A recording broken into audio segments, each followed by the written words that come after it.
সরকারি কর্মী, শিক্ষক, অশিক্ষক কর্মীদের জন্য আরও 4% ডিএ ঘোষণা মুখ্যমন্ত্রী মমতা বন্দ্যোপাধ্যায়ের।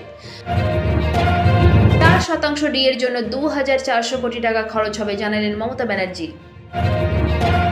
দেশের 3 সেরা থানার মধ্যে জায়গা পেল হুগলি জেলার শ্রীরামপুর থানা। কেন্দ্রীয় সরকারি দেশের 3য় সেরা থানা হিসেবে গণ্য করেছে শ্রীরামপুর থানাকে। বৃহস্পতিবার সোশ্যাল মিডিয়ায় এর ঘোষণা করলেন পশ্চিমবঙ্গের মুখ্যমন্ত্রী মমতা বন্দ্যোপাধ্যায়। শীঘ্রই কেন্দ্রের তরফে হাতে পুরস্কার তুলে দেওয়া হবে বলে জানিয়েছেন তিনি।